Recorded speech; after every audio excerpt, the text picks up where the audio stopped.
இன்புற்று வாழ்க. உள்ளியது எல்லாம் உடன் எய்தும் உள்ளத்துள் உள்ளான் வெகுளியினின் என்பார் திருவள்ளுவ பெருந்தகை. கோபமான நினைப்பு கூட தோன்றாத வண்ணம் மனதை பக்குவப்படுத்தியவர்களுக்கு மட்டுமே நினைப்பவை எல்லாம் உடனுக்குடன் நிறைவேறும் என்பதன் இதன் பொருள். பண வசதி நிறைந்துள்ள செல்வந்தர்களிடம் ஆணவம் வேறுவிட்டு இருக்கும். பதவி அதிகாரம் உள்ளவர்களிடமும் ஆணவம் ஆழமாய் வேரூன்றி இருக்கும். அறிவாளிகளிடமும் ஆணவத்தின் சாயலை நாம் பார்க்க முடியும். தம்மை உயர்ந்த குடியில் பிறந்தவர்கள் என்று கருதி கொண்டிருப்பவர்களிடமும் ஆணவம் புலி போல் பதுங்கி இருக்கும்.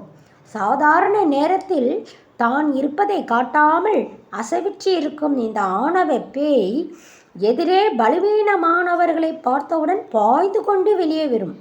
பதுங்கி இருக்கும்போது அது ஆணவம், பாய்ந்து வெளியே வரும்போது அதன் பெயர் கோபம்.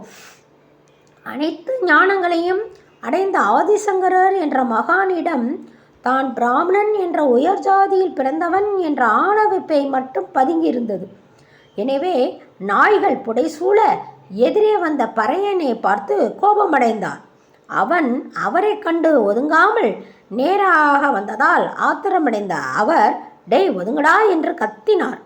அவனோ அமைதியாக, எதை ஒதுங்க சொல்கிறாய் என்று கேட்டான். உடலை ஒதுங்க சொல்கிறாயா? உள்ளே அறிவுமயமாய் திகழும் மனதை தான் ஒதுங்க சொல்கிறாயா? உனக்குள்ளும் எனக்குள்ளும் ஒன்றாயிருந்து இயங்கும் உயிரை தான் ஒதுங்க சொல்கிறாயா?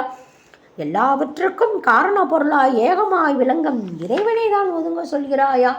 அந்த பறையனின் ஒரு கேள்விக்கு பதிலாக இத்தனை கேள்விகள் அணியணியாக அவர் உள்ளத்தில் விஸ்வரூபம் எடுத்து நின்றன. நல்ல மாட்டுக்கு ஒரு சூடு, நல்ல மனிதனுக்கு ஒரு சொல் என்பது போல் அவனது ஒரே சொல்லில் தன்னிடம் பதுங்கியிருந்த அத்தனை ஆணவ பேயையும் அவர் அடையாளம் கண்டுவிட்டார். அப்படியே அவனை கைகூப்பி வணங்கியபடி கண்ணீர் மழுக நின்றார். அந்த வினாடியே அவர் ஞானத்தின் முழுமை நிலையை அடைந்தார்.